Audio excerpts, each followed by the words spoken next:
사탄이 무적행으로 들어가서 지상에 악이 없으므로 당연히 그런 상황이 만약에 이 시대라고 하면 교회사라고 하면 이 교회사는 정말 지상 천국과 같은 역사가 펼쳐졌어야 마땅합니다. 그러나 누가 교회사를 이렇게 얘기를 합니까? 지금 우리가 살고 있는 우리 역시 교회사에 지금 포함되어 있지만 악은 여전히 창궐하고 있고 오히려 더 문명이 발달할수록 악은 더 팽배하고 더 깊어지고 있습니다. 이러한 심각한 모순점이 나타나니까 무천년주의자들은 사탄이 무적행에 들어가 있지만 무적행에서도 어느 정도 능력을 발휘한다는 그런 정말 그런 해석을 내놓더라고요. 저도 글로 보면서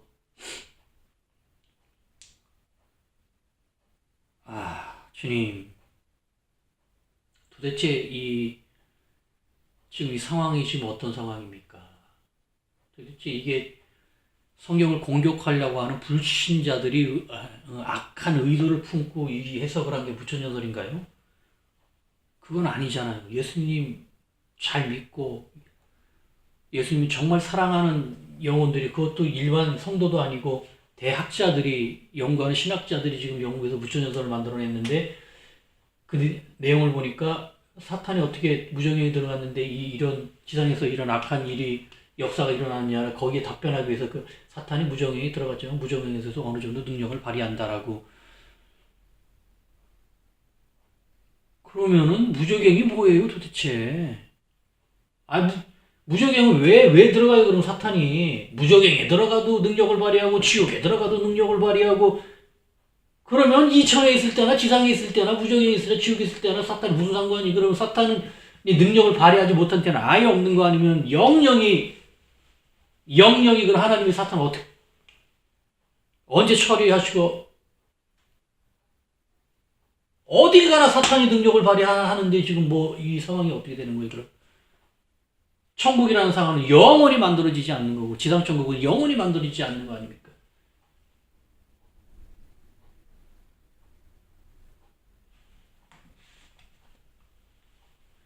무정에게 지옥에 들어가서는 능력을 못하지만 무적행에서는 능력을 발휘한.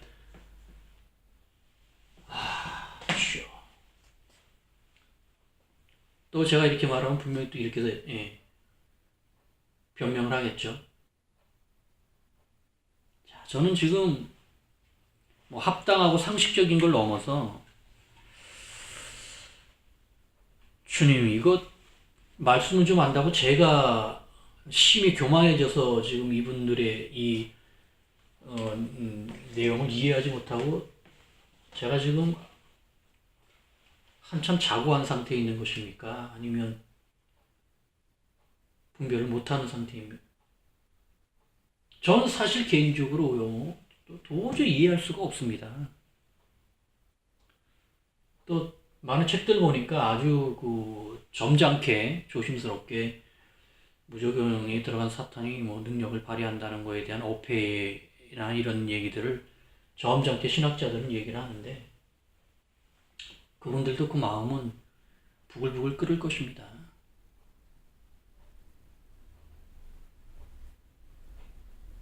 한마디로 말하면 말도 안 되는 궤변이죠. 이렇게 만들어 놓으니까 이 앞뒤로 자꾸 이렇게 걸리고 저렇게 걸리고 이렇게 걸리니까 이거를 합당하게 다 설명을 하려니 얼마나 힘들겠어요. 그래 나오는 것들이 궁색한 변명밖에 나오질 않고 그것이 더 넘으면은 이런 이제 궤변에 가까운 억지 설명밖에 못하는 것인데,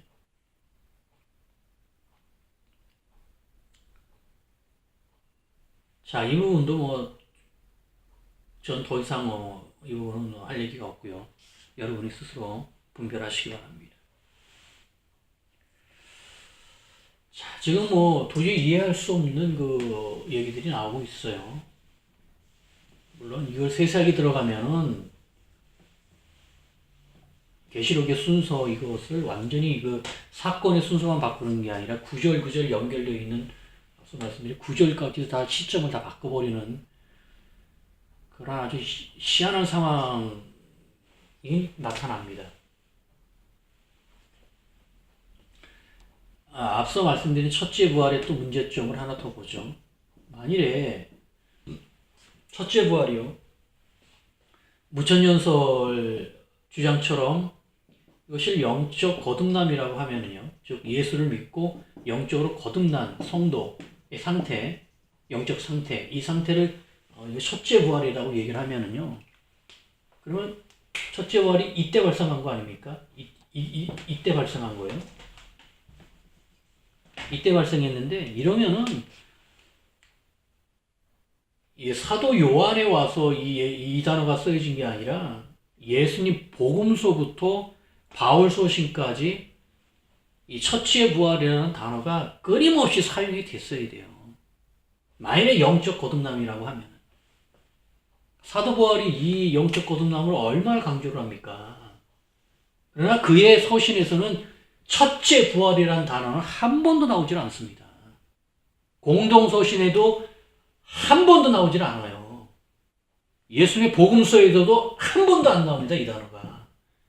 오직 마지막 책, 신약 27권에서 마지막 책인 요한계시록에서도 마지막에 가서야 20장까지 가서야 첫째 부활이라는 단어가 나와요. 아니 이것이 영적 거듭남이라고 하면 훨씬 앞서부터 훨씬 앞에서부터 훨씬 많이 사용을 했어야 되는 거예요.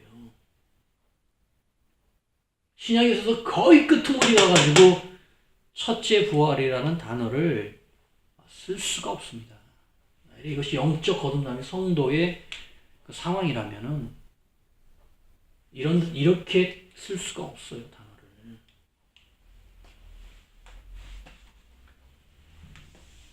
지금 뒤에 있는 사건을 지금 앞으로 몰아놓으니까 이 앞뒤가 지금 바뀌어버리니까 윗두리는 앞으로 있고 아랫두리는 뒤로 있고 신발 왼쪽 오른쪽 바꿔 신은 상태에서 오른쪽은 또 앞으로 신고 왼쪽은 뒤쪽으로 신고 이러한 상태예요. 이게 중요한 것 몇 가지를 더 보고 마치죠. 자, 이렇게 되니까 무천년설은 이제 이 요한계시록을 그렇게 구분 뜯어서 이제 시점을 바꿔버릴 수밖에 없어요. 이렇게 해석을 하다 보면은 사실은 무천년설을 보면 사도 요한이 참 요한계시록을 아주 무지하게 복잡하게 쓴 겁니다.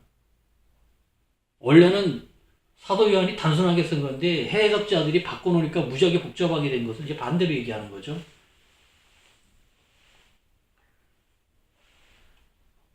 자, 사도 요한은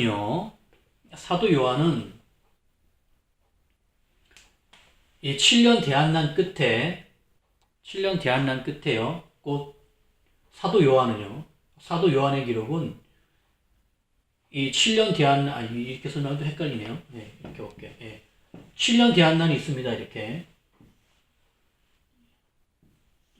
이 부분이 전환란 후환란 7년 대한난 이 끝이 재림인데 환란 끝이 재림인데 이 끝에 아마겟돈 전쟁이 있습니다. 그것이 19장이에요. 계시록 19장 전반부입니다. 후반부요.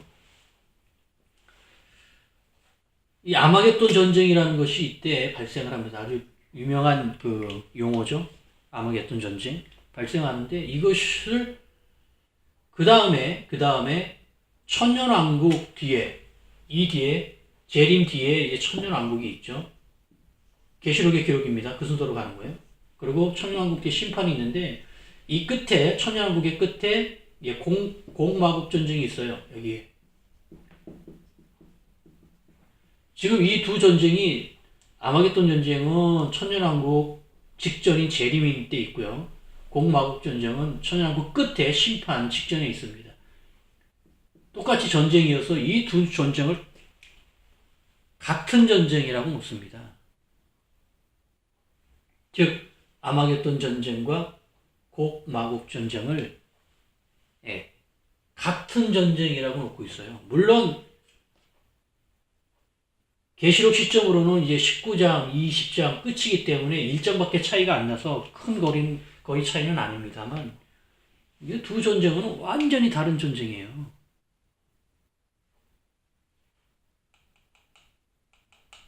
완전히 다른 전쟁입니다. 지금 무천년설은 재림하시는 그때가 천년왕국의 끝이기 때문에 보세요. 여기로 따지면 요 얘기를 따지면은 요 얘기만 보면은요. 재림 때 곧 아마겟돈 전쟁이 벌어져요. 여길 보면요. 그리고 여길 보면은 천년왕국의 끝이 곡마곡 전쟁이에요. 천년왕국의 끝이 곡마곡 전쟁입니다. 그쵸? 그러니까 두 전쟁이 같죠. 즉 이렇게 보는 거하고 이렇게 보는 것이 결국에 같아요. 그래 무천년설은 이런 황당한 그 해석을 하는 거예요. 이렇게 보니까 재림 때 아마겟돈 전쟁이 있는데 천년왕국 끝에도 곡마곡 전쟁인데 그 시점이 무천년설로 하면 같거든요. 이 끝이 천년왕국의 끝 시점이 곧 재림이거든요. 그러니까 두 전쟁이 같아져 버린 거예요. 같은 전쟁이 됐구나. 같은 전쟁을 이렇게 표현했네.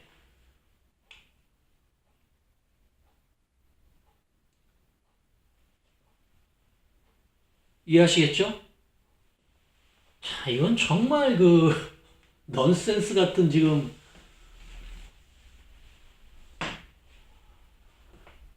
이렇게 순서를 바꿔놓으니까 이러한 중첩 현상들이 나타납니다.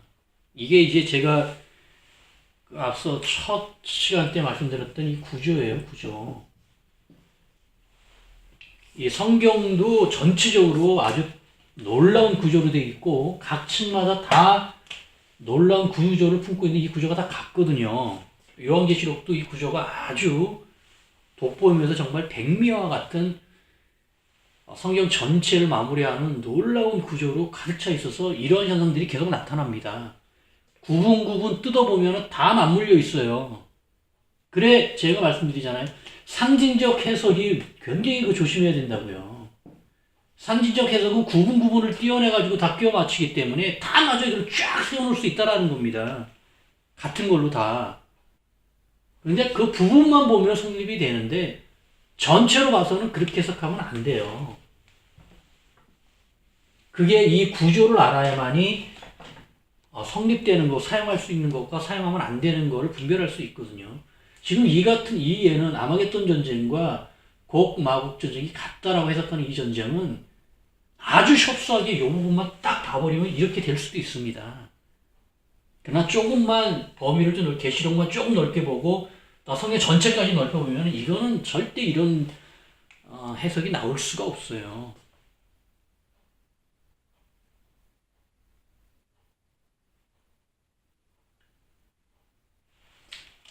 아마겟돈 전쟁이 끝나고요. 물론 아마겟돈 전쟁은 이제 육적 전쟁, 마지막 세계제국이 이제 모든 그 군사력을 모아서 마지막 전쟁을 하는데 육적 군대와 영적 군대의 싸움에서 순식간에 끝나버립니다. 그런데 문제는 이때는 사탄이 무적행으로 빠져버리고요. 이때는 무적행에서 올라와서 지금 버리는 거예요. 요한계시록 얘기도 전혀 틀리는 같은 시점으로 놓을 수가 없는 상황을 지금 사탄의 그 행적으로 지금 알려주고 있는데 이게 어떻게 같은 전쟁이 될 수 있습니까?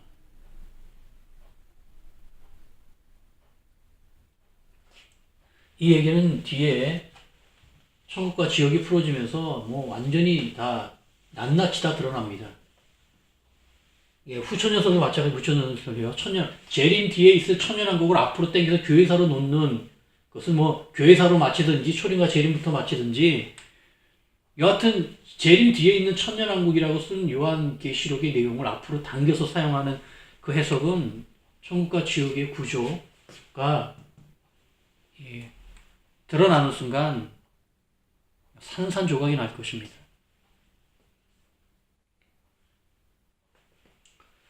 자, 지금 후천연설과 무천연설, 무천연설은 더 이제 심각한 문제를 야기하죠. 물론 대부분 후천연설에서 봤던 문제들은 그대로 품고 있습니다.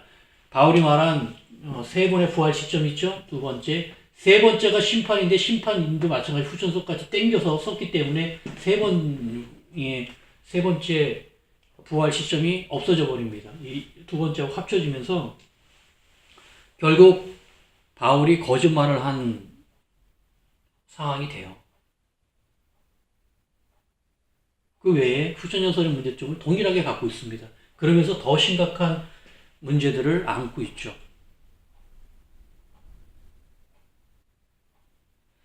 자, 이 해석들은요, 지금 이제 두 해석을 전체적으로 한번 비슷하기 때문에 정리를 하면은 이 후천연설 마찬가지고요. 이 이만천국 예수 그리스도로 인해서 천국이 가까이 왔느니라 너희 회개하라 하면서 말씀하신 이 천국 하나님의 나라 하나님의 나라하고 천년왕국을 지금 혼동하고 있는 거예요. 천년왕국의 의미를 지금 모르고 있는 겁니다. 요한계시록에서 나오는 요한계시록이 말하는 예수님의 재림 뒤에 있을 천년왕국 그리고 그 뒤에 있을 심판. 그래서 분명히 요한계시록은 순서대로 교회사가 지난 다음에 7년 환란도 요 끝에 교회사의 끝에 가서 7년 환란이 있고 그 다음 끝이 재림이고 그 다음에 천년 왕국이 있다.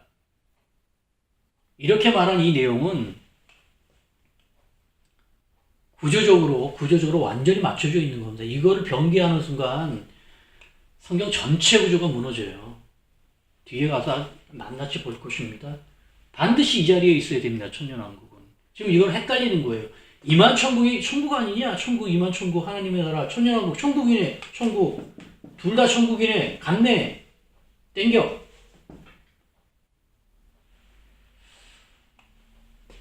자, 지금 이 하나님의 나라, 천국이라는 개념도 지금 용어 정리도 지금 안 돼 있어요. 그러니까 막 웃습니다. 막 여기저기 왜 천국이라는 단어를 쓰고 왜 낙원이라는 단어를 쓰는지도 모릅니다. 왜 신약 때 와서 갑자기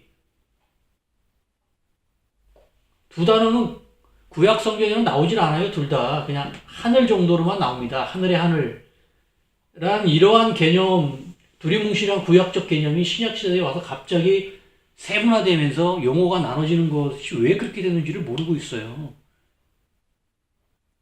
그래 대략적으로 복음을 보면서 마구 막 써버리는 거예요. 마구. 천년왕국이 여기 재림 후에 있어야 되는 절대적인 이유들이 있습니다.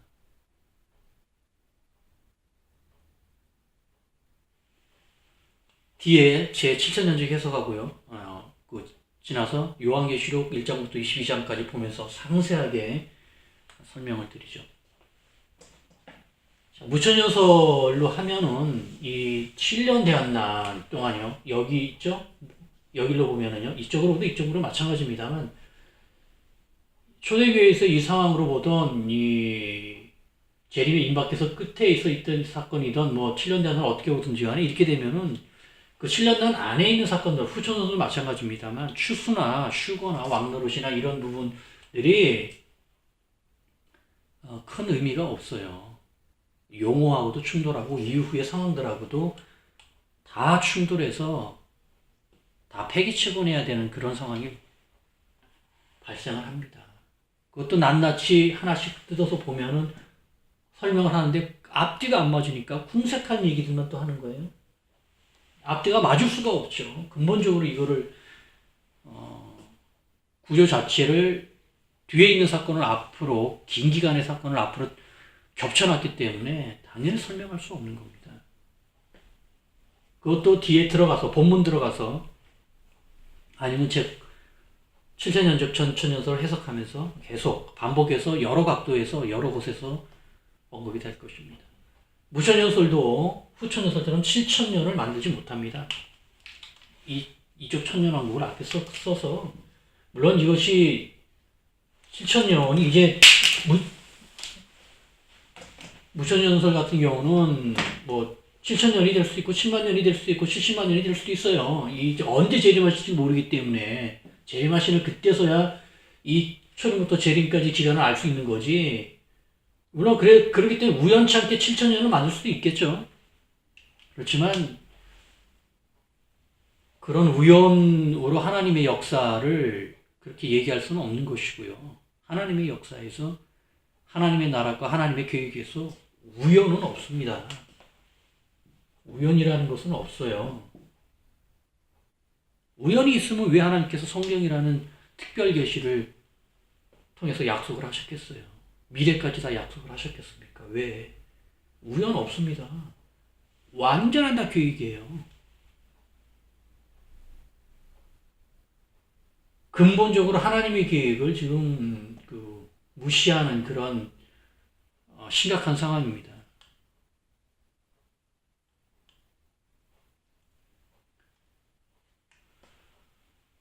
자, 후천연설, 부천연설 다 천국과 지금 천국과 천년 왕국을 지금 헷갈려 하고요. 또 이 안에 로마 제국의 천년이 또 섞여 들어가 있습니다. 후천연설은 이제 이렇게 엮여져 있죠. 이러한 각 용어들과 의미들에 대한 개념이나 이런 부분에서 지금 정지가 안 돼서 마구 섞여 있는 겁니다.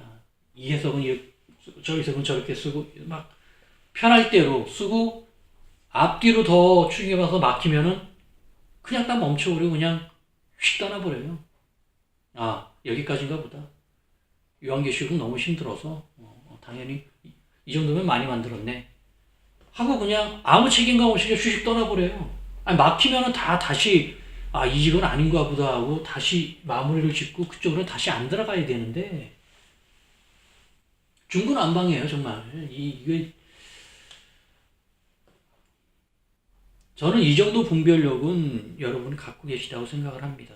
그리고 이런 의문점은 제가 아니어도 이미 무천연설 이런 후천연설을 크게 반대를 하시는 분들이나 아주 적극적으로 반대를 하시는 분들이나 온유하게 반대를 하시는 분들이나 마음속으로는 다 갖고 계셔요. 뭔가 이상해.